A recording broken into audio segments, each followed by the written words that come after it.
My sister raised her glass at dinner, smiled sweetly, and said, "Maybe if you worked harder, you wouldn't still be, stuck." No whisper, no hesitation, just a clean slice through years of sacrifice. My parents laughed softly, the kind of laugh that told me they agreed. I sat there, hands rough from the garage grease, still under my nails, realizing I'd worked 2 jobs so she could live the life she was mocking me for. That night, I didn't shout. I didn't cry. I walked in, grabbed her bills off the counter, and ripped them clean down the middle. For the first time in years, I felt free. Before I tell you what happened, after tell me, have you ever been used by someone you loved? And when it finally broke you, what did you do? People like to say family means unconditional love. But in my house, love always came with a receipt. I've been working 2 jobs since I was 23 days at the garage nights at a gas station off Burnside. Most mornings I smell like oil and burnt coffee before the sun's even up. I used to tell myself it was temporary, that the exhaustion meant something. Every hour I worked was supposed to buy my sister a future. Maddie was the bright one, the one everyone bragged about. When she got into college, the whole family celebrated like she'd cured cancer. Mom called me that night, crying happy tears. "We're so proud," she said. "You'll help her, won't you?" It wasn't a question, it never was. At first it felt good. I paid for her first semester's tuition, her textbooks, her rent. She sent a thank you text, "You're the best sissies." I reread that message so many times it almost became proof that I mattered. But gratitude fades fast when entitlement grows. Soon she stopped asking, she just sent bills. Tuition's due. My card got declined. The electric's late again.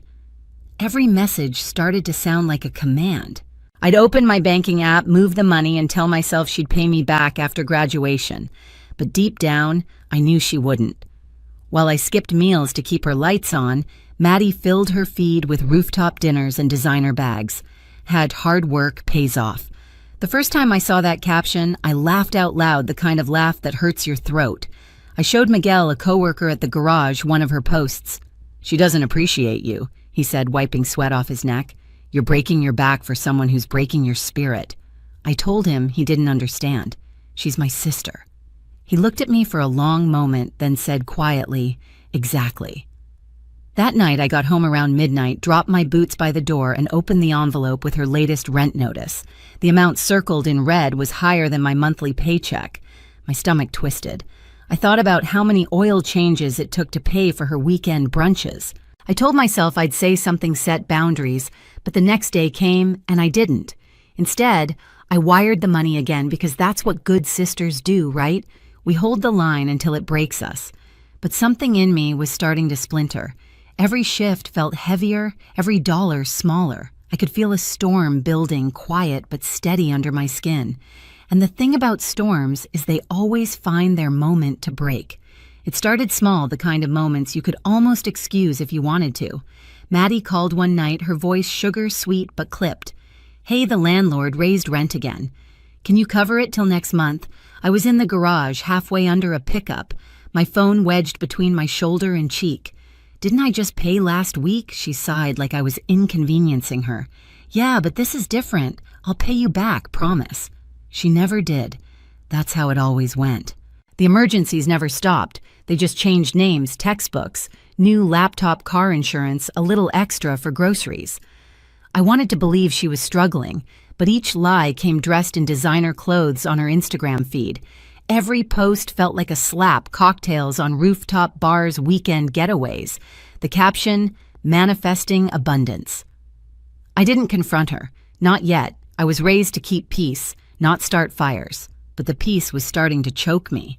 Miguel noticed first. "You look dead tired," he said during lunch break, handing me a bottle of water. "Just long hours." He tilted his head. "You still sending money to your sister?" I didn't answer. He didn't need me to. He shrugged. "Some people only love you as long as you're useful." That line stuck in my head for days. Then one Sunday, I called home. Mom answered cheerful as ever. "Maddie says you've been a bit short with her lately." "Short," I repeated. "I've been paying her rent, Mom." Mom's tone sharpened. "You know she's in college. You should be proud she's doing so well. She needs you." The guilt rolled over me like a wave.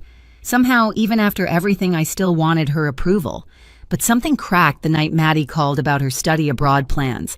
Paris, she said, like the word alone justified the price tag. It's a once-in-a-lifetime opportunity. You'll handle the payments, right? I froze. Maddie, I'm barely keeping up as it is. Oh, come on. It's not like you have other expenses. You don't even travel. That one hit harder than she knew. My silence stretched. She laughed nervously. Don't be so serious. You're the practical one. You always figure it out. When the call ended, I sat there staring at my grease-stained hands, the same hands that had paid her way through every dream she'd ever had. And suddenly I hated them, not because they were dirty, but because they'd built a life she used to look down on. I didn't know it yet, but that conversation was the beginning of the end.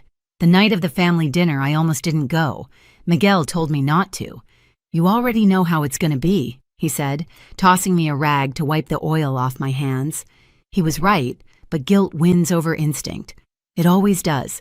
When I walked into my parents' house, it smelled like rosemary chicken and something expensive like perfume that didn't belong to anyone who'd earned it. Maddie was home for the weekend, glowing with that new brand confidence people get when they've never had to worry about a bill. She hugged me like it was a performance tight enough for everyone to see, but hollow where it counted. Dinner started harmless. My dad asked about work. I kept it short. Mom asked if I'd been saving up for a house yet. I said, trying. Maddie rolled her eyes. You've been saying that for years. Then she turned to her phone, showing my parents photos of her trip with friends. Next stop, Paris, she said, like she was announcing her own coronation. Mom clapped her hands. Our little traveler. You'll help her, won't you, Helen?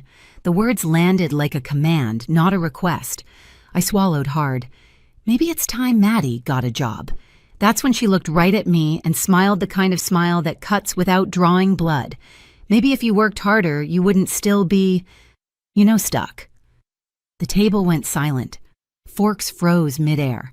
My dad shifted uncomfortably. Mom stared at her plate. Nobody spoke. I stared at my sister, really seeing her for the first time, not as the girl I'd raised and protected, but as the woman who'd built her self-worth on my exhaustion. I forced a laugh, but it cracked halfway out. You're right, Maddie, I said quietly. I am stuck. But not for much longer. I finished my drink, stood, and placed my napkin neatly on the table. Dinner's on me tonight, I said. It's the last thing I'll ever pay for. Mom gasped softly. Maddie frowned, confused. I didn't explain. On the drive home, I kept replaying that moment, every sound, every look. The silence had said everything. Their comfort mattered more than my dignity. When I walked into my apartment, the weight finally hit me. Years of double shifts, sleepless nights, and quiet resentment all pressing down at once. My kitchen counter was buried under her unopened envelopes, rent, tuition, utilities. The proof of my servitude. I picked them up one by one, tore them clean, down the middle, and let the pieces fall to the floor. The sound was sharp, final, freeing. For the first time in years, I didn't feel guilty. I just felt done. 3 days passed before the first call came. I was at the garage, elbow deep in an old Chevy's engine, when my phone buzzed in my back pocket. Maddie. I let it ring. Then came the texts, first polite, then panicked. Maddie. Hey, I think the rent didn't go through, Maddie. Did you forget to transfer it? Maddie. Helen, this isn't funny. By the time I finished my shift, there were 12 missed calls. I didn't answer a single one. That evening, I sat on my couch, feet sore, the city lights leaking through the blinds. My phone lit up again. I finally picked up, not because I owed her anything, but because I wanted to hear her voice when she realized the truth. Finally, she snapped. Why didn't you pay the rent? Because it's not my rent, I said simply. What? You can't just... Helen, I'll get kicked out. I leaned back, staring at the ceiling. Then you'd better learn how to pack. She gasped like I'd hit her. You're being cruel. No, I said calm. I'm being done. The line went dead. The next morning, Mom called. Her tone was icy. What's going on with you and your sister? Nothing, I said. That's the point. She's panicking, Helen. She says you've abandoned her. I haven't abandoned her, Mom. I've stopped funding her. You're being heartless. She's family. Family doesn't mean indentured servitude. Mom went silent. I could hear Dad in the background muttering, we always knew she'd turn selfish. I hung up before the words could land. By the end of the week, Maddie's desperation had turned theatrical. She showed up at my apartment door without warning, mascara-streaked hair undone, clutching her phone like a weapon. "You can't just cut me off," she said the second I opened the door. "I just did. You don't understand. I have bills, classes, a lease." I folded my arms. "You have responsibilities. That's new for you." Her lip trembled. "I can't move back home, Helen. Mom and Dad can't afford it. That's not my problem anymore." Her voice cracked. "You're supposed to help family." "I did," I said quietly. "For years. You just never noticed." For a long second we stood there, neither of us moving. I could see her pride fighting with panic.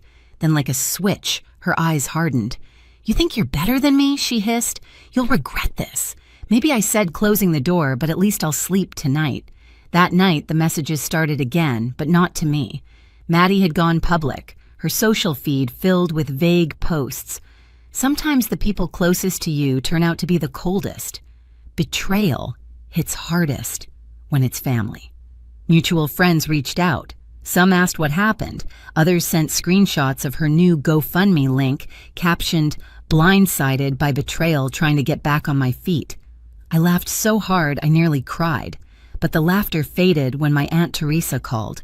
"Helen, what's all this online about you cutting Maddie off? Everyone's talking." I sighed. "Let them. I've got nothing to hide." Teresa hesitated. "You know, people are starting to see through her little sob story. Just hold your ground." I did. For weeks I stayed quiet. Let her narrative run wild. Let them all wonder. Then Mom called again, this time crying. "She's losing everything, Helen. Please, can't you help her one last time?" "No," I said simply. "I've done my part. She's your sister and I'm her victim," I replied. "That's family too, isn't it?" The silence on the line was deafening. A few days later, Maddie's landlord called me directly. Apparently, Maddie had listed me as her emergency payer. "She's behind on rent again," he said. "I assume you'll handle it." "No," I said, smiling faintly. "I assume she will." That night, I got one last text from Maddie. "You'll regret this. You've ruined my life."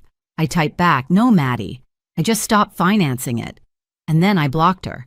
I thought that was the end, but entitlement doesn't die quietly. 2 weeks later, Mom called again, frantic. "You have to talk to her," she said. "She's gone too far." "What happened?" "She maxed out a credit card in our name.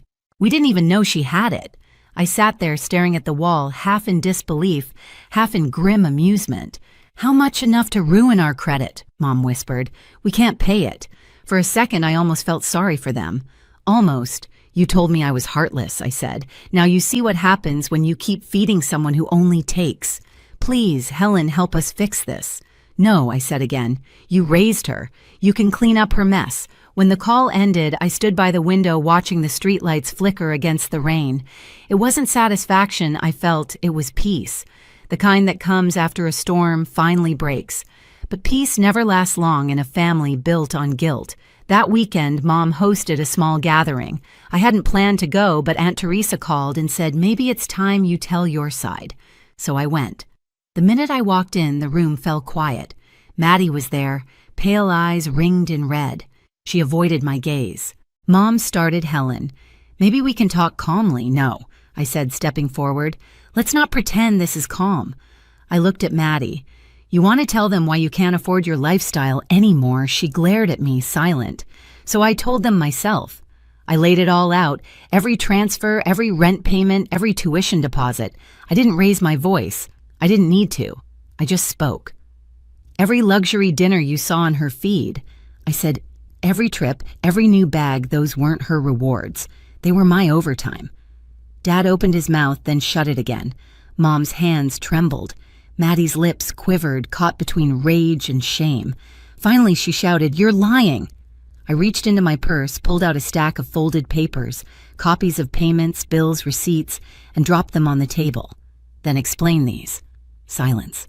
Just the sound of paper rustling under her shaking hands. When she looked up, her face was drained of color. "You ruined me," she whispered.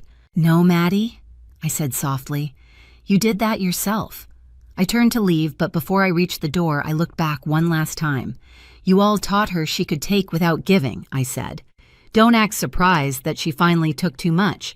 Then I walked out. Outside, the air was cold, clean, almost electric. For the first time in years, I didn't feel small. I wasn't the loser anymore. I was the lesson. A month passed before I heard from anyone again. Word got around fast Maddie had been evicted.